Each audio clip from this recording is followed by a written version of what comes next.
The media often refer to a place called Arab East Jerusalem. Sometimes we are told that this is a city that was conquered by Israel in 1967, as if that is the only claim Israel has to the city. But let's take a few minutes for some honest reporting. The term Arab East Jerusalem is not historically accurate. We have thousands of years of history of a single undivided city. Look back through all the various chapters in Jerusalem's past, and you will not find a time when Jerusalem was divided into east and west prior to the war with Jordan. We have archaeology, historical accounts, records that prove over 3,000 years of undivided Jewish existence here in Jerusalem. You can go to archaeological digs and find evidence of over 3,000 years of Jewish life. You can find places in the areas that are today called Arab East Jerusalem, where King David lived. The wall behind me is a part of the palace that King David lived in, and yet even the very existence of King David is today being questioned. The fact is, the division of Jerusalem into east and west only began in 1948 with the invasion of the Jordanian army, who erected walls here of concrete, barbed wire, and put in minefields.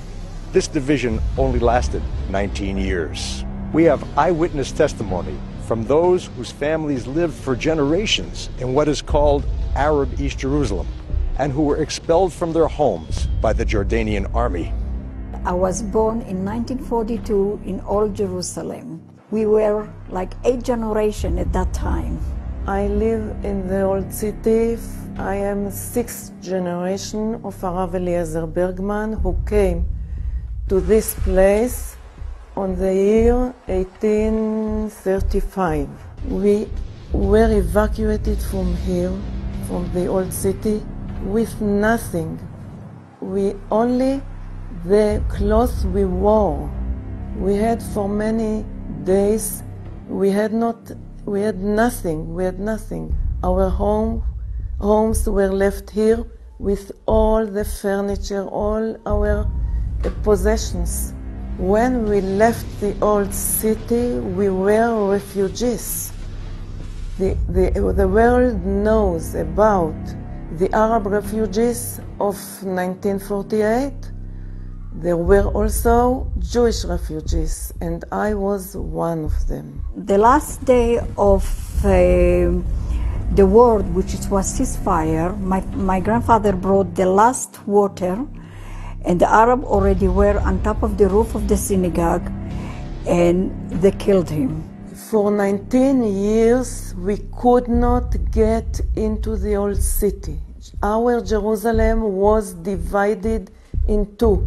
It's the first time in the history of Jerusalem that this city was divided. In 1967, the Jordanians fled, Jerusalem was reunited and the walls torn down. Jews could once again return to their holiest places.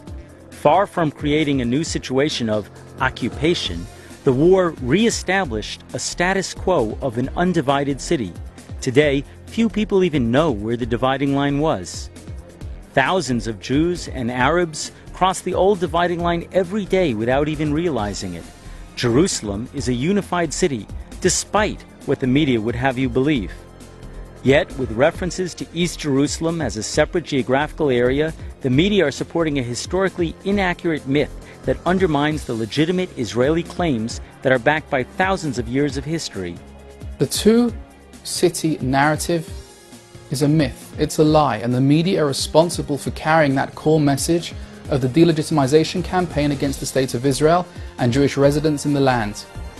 To refer to the city as if there are two distinct sides is wrong.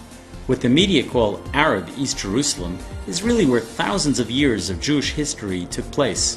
Don't let the media distort the real history of Jerusalem.